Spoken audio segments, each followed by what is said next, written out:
लिए बेहतर है कि हम स्वेच्छा से और अलग हट जाएं, ताकि पार्टी का जो अस्तित्व है, हमारा जो घर है, वो बना रहे, बरकरार रहे और गरीबों की आवाज़ जो हमने उठाई है उस आवाज़ दबनी नहीं चाहिए। इसलिए हमने इस्तीफा देना बेहतर समझा। बाकी आगे की जो बात होगी, आगे की जो रणनीति होगी, उस पर विचार किया जाएगा। हम लोग क्या कर सकते हैं, कैसे आगे बढ़ सकते हैं, कैसे अपने लोगों को आगे बढ़ा सकते हैं।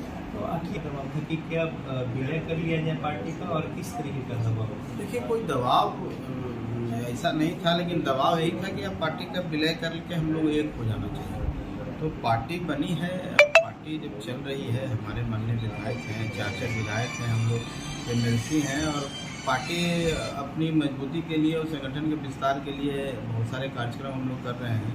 और जनता, जो गरीब जनता है, खास करके उस समाज के, उस तबके के लोगों के लिए हम काम कर रहे हैं, उनको फोकस करके, जो आज भी अभावग्रस्त हैं, आज भी राजनीतिक भागीदारी उनको नहीं मिली है, उनकी भागीदारी बढ़ाने के लिए, उनको राजनीतिक रूप से सबल बनाने के लिए, उनको जागरूक बनाने के लिए हम लोग काम कर रहे हैं। और जो आशा अपेक्षा के साथ वो गरीब हमारे साथ जुड़ा हुआ है, जो हमारे कार्यकर्ता है, अगर हम पार्टी का ही अस्तित्व खत्म कर देंगे तो उनके दिल पर क्या होगा। तो उनकी भावना को, आकांक्षा को ध्यान में रखते हुए हम लोग अलग हटने, मतलब हम रिजाइन कर दिए कि हम पार्टी को नहीं करेंगे विलय, हम अलग हट जाते हैं, ताकि आपके ऊपर कोई दबाव नहीं है। इससे पहले ये भी एक सामने आया कि अंदर बैठक हुई और कुछ मामला सेटल करने की भी कोशिश हुई, जेडीयू की ओर से भी लोग आए, तो क्या कुछ उसमें बातें रखी गई थी और अंततः क्या हुआ? और दूसरी बात है कि विपक्षी एकता की बैठक होनी है महत्वपूर्ण, यहाँ पे मुख्यमंत्री नीतीश कुमार उसमें लगे हुए, तो अभी आपका स्टैंड क्या है कि आप हैं महागठबंधन में या उससे बाहर हो रहे हैं? देखिए, महागठबंधन में 2 बड़े दल हैं। स्वाभाविक तौर पर एक कांग्रेस है, राष्ट्रीय जनता दल है, और जनता दल यूनाइटेड है। हम लोग कभी नहीं बोले कि हम महागठबंधन से अलग हैं, महागठबंधन के साथ।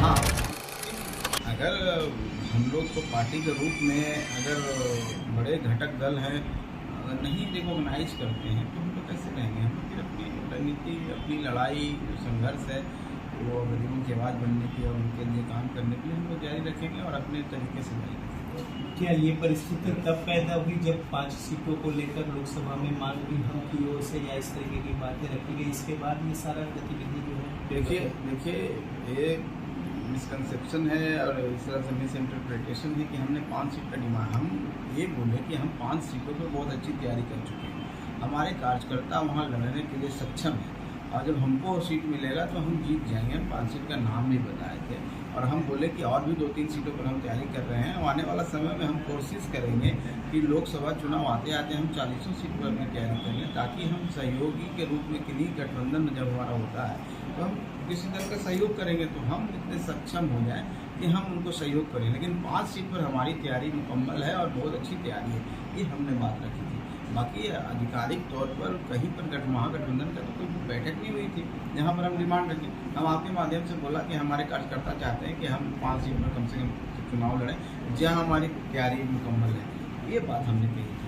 बाकी इसके अलावा कहीं पर कोई फोरम पर हम कभी न बोले हैं, न हम लोग की तरफ से कोई प्रस्ताव। एक आखिरी सवाल, क्या आप अपना कदम वापस लेंगे अगर कुछ इनिशिएटिव लिए जाते हैं? दूसरा बात, क्या आपका रुख जो है वो एनडीए की ओर होगा, यानी बीजेपी के साथ कदम मिलाकर चलेंगे, चूँकि 24 और 25 दोनों सामने हैं? देखिए, वापसी का तो कोई सवाल इसलिए नहीं उठता है कि हम लोग ने कदम जो उठाया है एक दिन में नहीं उठाया, बहुत मंथन हुआ है और सभी स्तर पर विमर्श हुआ है और सभी लोगों के राय शुमारी के बाद ही एक कार्यक्रम हुआ है।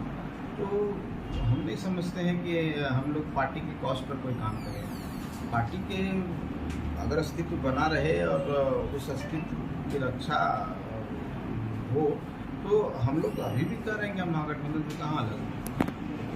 आप पर डिपेंड करता है ना कि हम लोग लाए मेहमान की तरह नहीं रह सकते हैं, और वहाँ से भी वही सम्मान मिलना चाहिए, वही विश्वास होना चाहिए। अगर अविश्वास की भावना किन्हीं के ऊपर अगर हो जाती है तो अविश्वास घातक चीज़ होता है। अगर आप ऊपर कोई अविश्वास करता है, उनके साथ हैं, तो आपसे वो बातें नहीं शेयर करेगी जो महागठबंधन बातें होती हैं, जो ऐसी इम्पोर्टेंट बातें होती हैं। तो हम लोग को असहज महसूस लगा अब विश्वास पैदा हो गया है, अब विश्वास हो गया कि हम एनडीए में चले जाएंगे, हम एनडीए से बात कर रहे हैं। अरे बातचीत तो सबसे होती है। मान लीजिए कि हम अमित शाह जी से, हमारे नेता आदरणीय श्री जीतन राम मांझी जी मिले तो दूसरे इशू के लिए मिले।